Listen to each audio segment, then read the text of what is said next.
Your Excellencies, thank you so much for accepting our request to come here and share with you what's going on between Cuba and Uganda. Well, first of all, I would like to take this opportunity to, from this beautiful country, convey our pain and sorrow to our Cuban fellow countrymen for the plane accident we had the day before yesterday, where more than 100 human lives were lost on account of that. We are very, very sad for that. And the Cuban embassy would like to express our most heartfelt and sincere condolences to the families of those who died in that terrible incident. I would also like to take this opportunity to congratulate the Ugandan people and all the African people because of the Day of Africa, Africa Day on this coming 25th of May. In the case of Uganda, we have been here for 44 years now. The last 9 May were 44 years since we established our diplomatic ties. So next year we will be celebrating our 45th anniversary of the establishment of the diplomatic relations. We have had a friendly, cordial relationships. We have had a lot of mutually beneficial cooperation, and we will continue to push in order to further strengthen our bilateral ties on the basis of the South-South cooperation. What we can do, we will do it in order to make our contribution to the development of your country. This is basically, the relations are there. We will continue to be here. We are hoping that your country is back again in Cuba with an embassy there. So I'm sure that will be coming sooner than later. But our main aim around is just to work hard in order to continue to strengthen our bilateral ties. For me, they are historical, and I feel we have to move forward on that regard. We have had, as you maybe saw the year before last, we had our Vice President here. It was a very good visit. We dealt about different issues of the bilateral ties, regional issues, international issues. It was very good.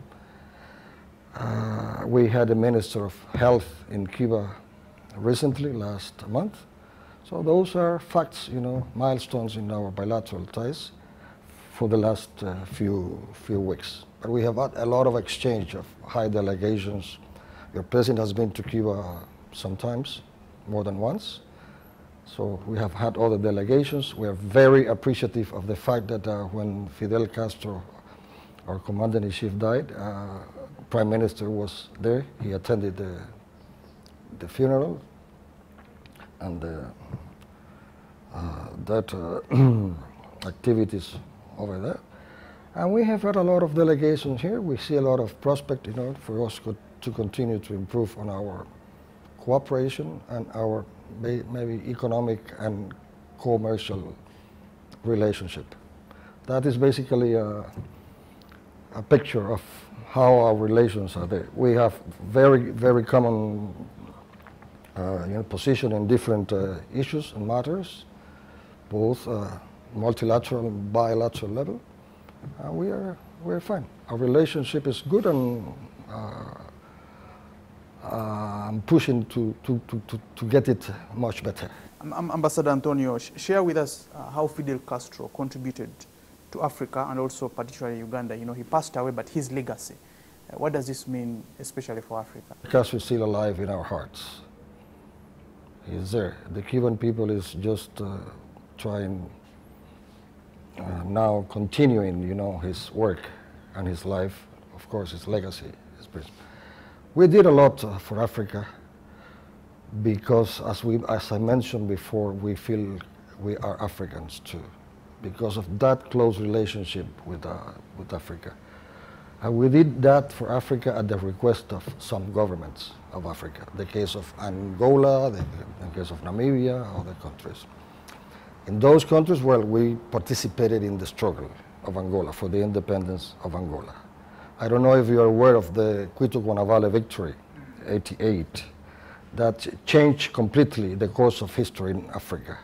We obtained the independence of Angola, we obtained the independence of Namibia, and the apartheid regime was, we got rid of that for the Africans. From that moment, that was another history, you know, in Africa. You had Nelson Mandela as the first black president in South Africa. You had Agostinho Neto in Angola, Sam Nujoma in Namibia. And we have made a lot of contribution, not only from that time. You know, we have cooperation with Africa since 1963. You know, we started our cooperation in the health sector in Algeria, which is also an African country. We sent our first batch of doctors to Algeria at the request of the president of Algeria at that time in May, precisely 1963. So you can imagine. But 1961, we started our scholarship programs. And we had a lot of African students in Cuba since 1961 for free. So nowadays, more than nearly 30,000 Africans have studied in Cuba, and they have come back to their countries, you know. Plenty of them are ministers, others have other posts. And this is what we have basically been doing for Africa. At this point in time, we have in Africa around more than 6,000 Cuban cooperators in different fields.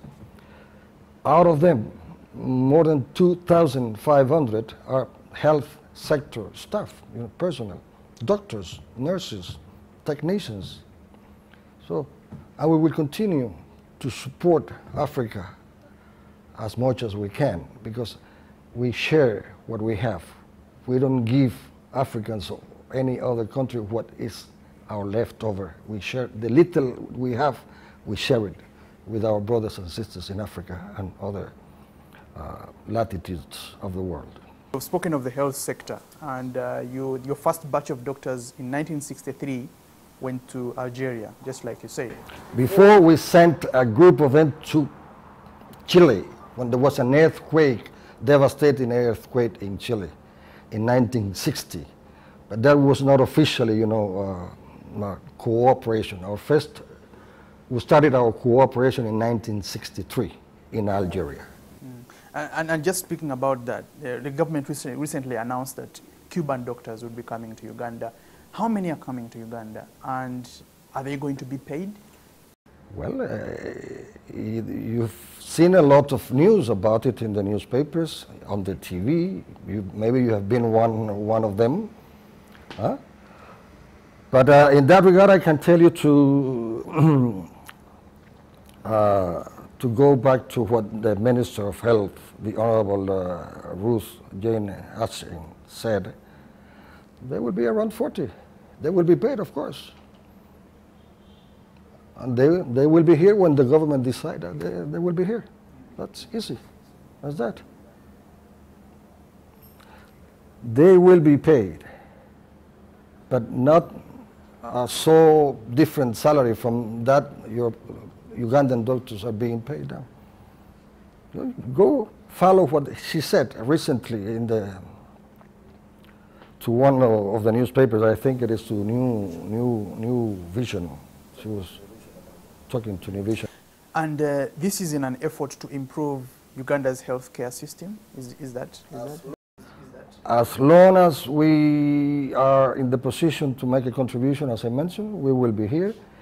Our doctors will be here to express their solidarity, to work together with the Ugandan doctors, to be like one, to be a team, to try to benefit the Ugandan people.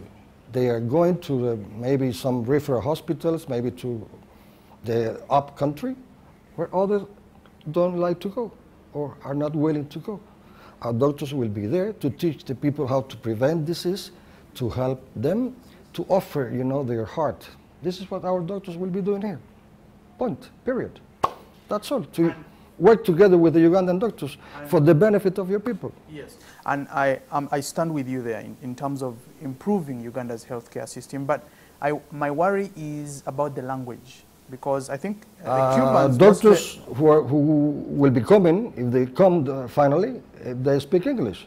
But more important than that is the knowledge that they have and the way they will be treating the patients, they will be treating the people, they will be cooperating with the Ugandan health system. Language is not a big issue in that one.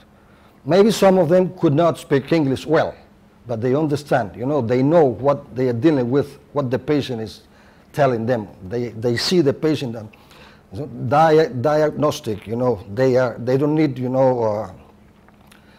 the analytics or test or whatever. No, they do it because they are dealing in a closely manner with the patients, and that is very important. And from your experience, Cuba is has one of the best healthcare systems across the entire world. Actually, the United Nations ranks you, I think, amongst the best, if not number one. We are very proud of that. And what do you think Ugandan doctors will learn from Cuban doctors when they come? Well, it's not a matter of learn of Cuban doctors. It's a matter of share with Cuban doctor, and have the willingness to help your people. That's all. It's basically. We are there. You are right. We are not second to any country when it comes to health system, because we are a poor country. We're a south country, but we are pushing hard. We have all the state-of-the-art equipment, because our government has paid for that, for the people. We work for the people, for the benefit of the people. And this is what our doctors could be doing here, working together, try to advise, when it is needed. Okay, we feel we must do this, but we won't interfere in the internal affairs of Uganda. Not in the ministry. We are just coming here just to help the people of Uganda. That's all. If they are requested to advise in some areas, they will do it with pleasure. This is the essence, this is the concept. So this is a memorandum of understanding between Uganda and understanding. And the minister has talked about that. And for how long will the doctors stay in Uganda? Well, I don't know. Maybe in principle she said for a short period of time, just to see. Maybe in the future there will be coming others. I'm sure that the Ugandan people will be very pleased to get our Cuban doctors around if they finally come in. Yes. Okay. The environment within Ugandan doctors, within which they work, is completely different, or may be different, because they lack facilities, they lack syringes, little things like gloves. So how, if the Cuban doctors come, how are they going to work in such an environment? Because you find all these little things are lacking. Are you going to come along with all this equipment to help improve the healthcare system in Uganda? That one I don't know, but what I can tell you is that they will try their best to work for the people, to help the people, to teach the people how to prevent, to take care of the people, to give their love to the people, their passion, their solidarity. That's all. We don't mind how is the system. That is a problem of the Ministry of Health and the government. But if we have to help, of course we will be here to help. Unfortunately, we cannot afford to make a financial contribution because of the situation we have, because of the U.S. economic, financial and commercial blockade which is affecting Cuba for nearly 60 years now.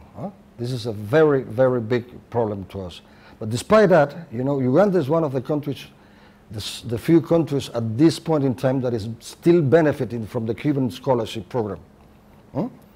We used to give it scholarship to almost every country in the whole world, but now, as we cannot afford it, we just are still giving some scholarships. That is our modest contribution to our brothers and sisters all over the world. Simply like that. If we had the resources, we could have been doing more for us and for our brothers and sisters all over the world. So, the terms within which Uganda agreed with Cuba. Is that, are you also going to replicate the same system across Kenya, across Tanzania, also Rwanda, because you're also an ambassador both to Uganda, also Rwanda and Ghana. Have you also signed a memorandum?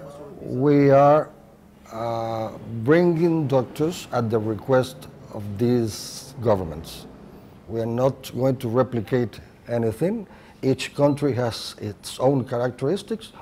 The doctors in Kenya, if they make it, if they are brought to Kenya, they will be working there in the same way they will be working here, just for the benefit of the people, just to help the Ugandan people. That's all.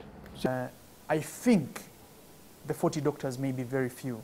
I'm actually thinking you must increase the number of doctors. So do you think there's a bit, they will be overburdened by the work? The work may overwhelm them? I don't think our doctors are, I don't think they get burned, tired or overwhelmed, by any situation. They don't work for money. They work for love. They work for passion. They work for caring. They work for compassion. And they won't be afraid of any situation. They will be there, and they will try it by their all means, to help. So 40 doctors for 112 districts. 40 doctors. If we have requested to bring more, we would evaluate the possibility of bringing more. We are in the best position because we have the human resources, and we are in the best position to continue to contribute. That. So are you considering reviewing that so that you can?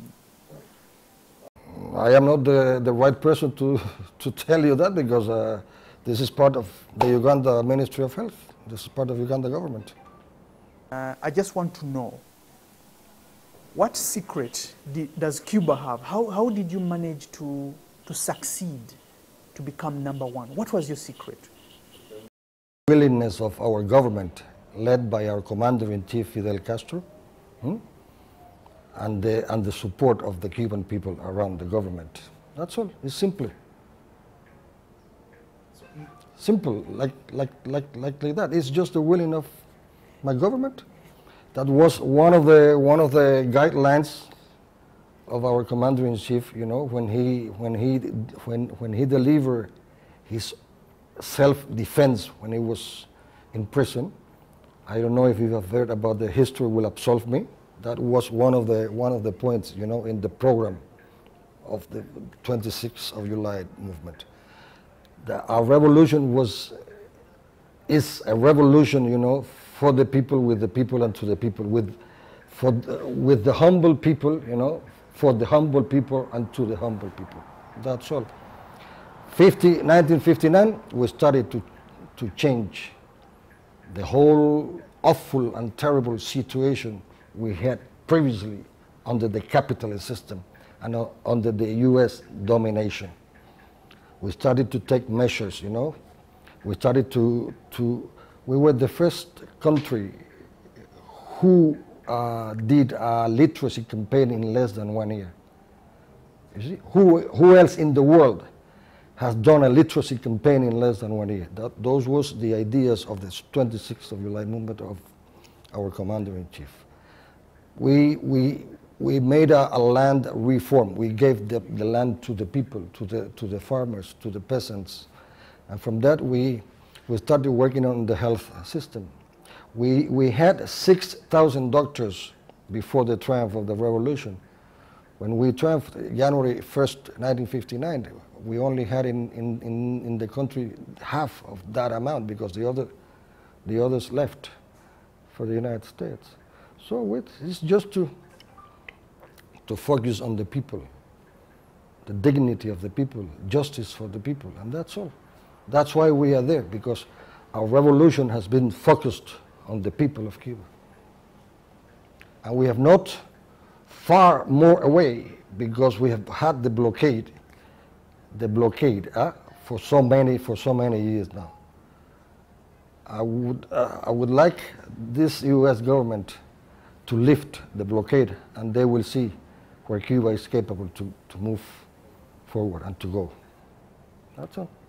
Can you share with us the doctors you have currently in Uganda? How many are they you have in Uganda, and what are they doing?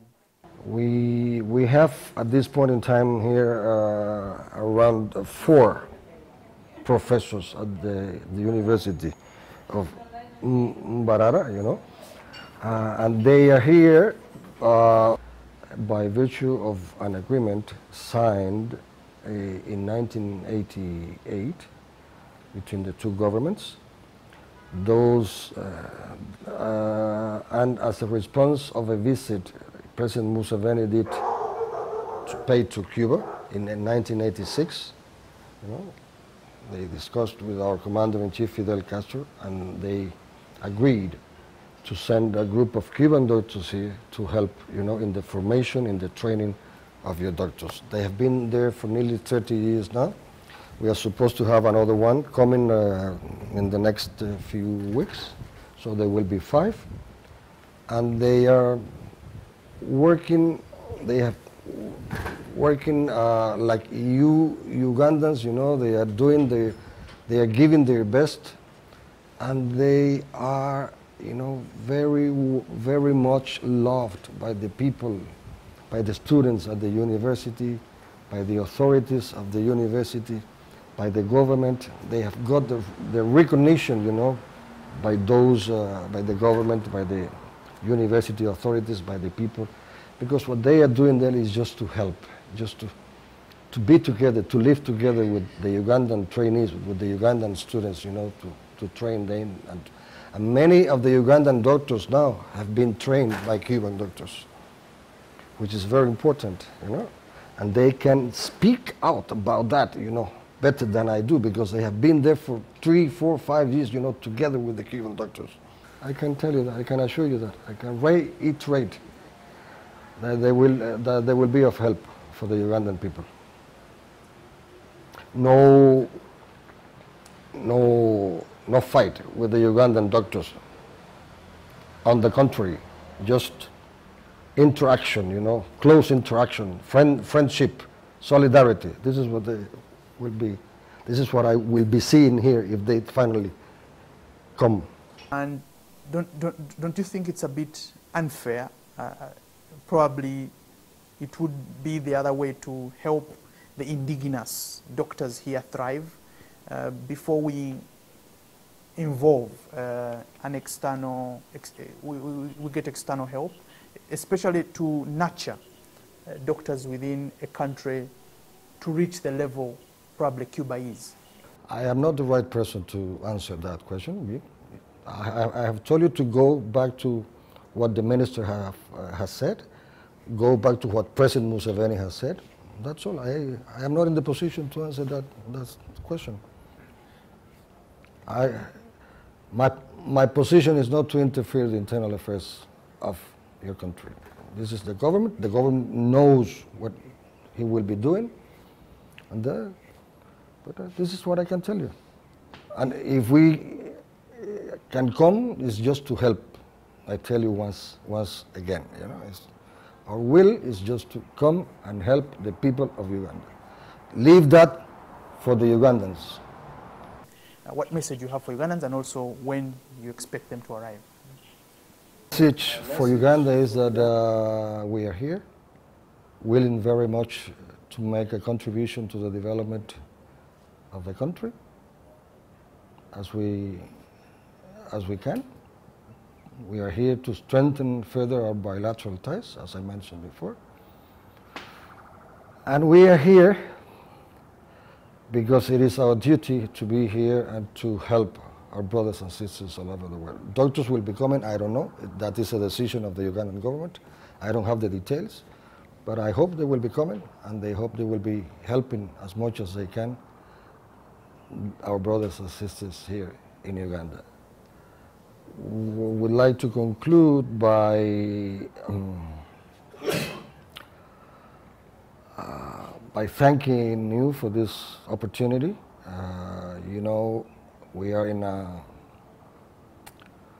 new stage of our path to the strengthening and the building of our social project, which is a socialist project. We have a new president, as you may know.